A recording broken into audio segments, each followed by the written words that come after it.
తెలంగాణలో ఈరోజు యూట్యూబర్లు ఇన్ఫ్లుయెన్సర్లు అని చెప్పుకుంటున్న వాళ్ళు సిగ్గుతో తలదించుకునే సమయం ఆసన్నమైంది.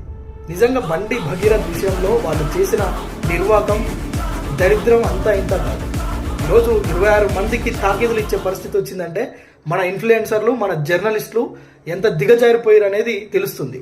ఏం కేంద్ర మంత్రి అయితే ఓ బీజేపీ లీడర్ అయితే వాళ్ళకి సపోర్ట్ చేయకుంటే మీ ఛానల్స్ ఉడబిక్తామని చెప్పిరా, లేదు మీ జీవితానికి సరిపడే డబ్బులు ఇస్తామని చెప్పిరా? దేనికి ఆలోచించబడ్డారు? 26 మంది ఇన్ఫ్లుయెన్సర్లు. అమ్మాయి అనేది కనికరం లేదు, మేము ఆడవాళ్ళమే అనే సిగ్గు లేదు, మొత్తం ఇడిచిపెట్టి అమ్మాయిని బజార్న పడేసే ప్రయత్నం చేశారు. ఆ అమ్మాయి కలిసే తిరిగింది కదా, ఎస్ 18 ఏళ్ళ లోపు ఉంది అమ్మాయి, ఫ్రెండ్షిప్ చేసింది, తిరిగింది, పెళ్లి చేసుకుంటానని చెప్పిండేమో, అంతకు ముందు జరిగింది మీకు తెలియదు కదా.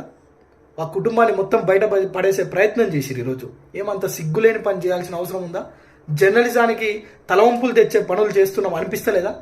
ఈ రోజు కాకుంటే రేపు ఎవడో ఒకడు ప్రశ్నిస్తాడు, ఎవడో ఒకడు బయట పెడతాడు మన బండారాన్ని అని ఆలోచించలేకపోయినా? ఇంత దిగజారిన పరిస్థితి చేయాల్సినంత కర్మ జర్నలిజంకి పట్టిందా ఈరోజు తెలంగాణలో? పౌర సమాజమే లేకుంటే ఈరోజు ఒక వ్యక్తి జైల్లో ఉండేటోడే కాదు, వాడే బండి భగీరథ్. పౌర సమాజం అంతా ఎండబడ్డది, కుక్కని తరిమినట్టు తరిమితే ఈరోజు ఒక ఆయన అప్పచెప్పినాం అంటుండ్రు, మరి కొంతమంది మేమే పట్టుకున్నామని జబ్బలు జరుచుకుంటున్న పరిస్థితి.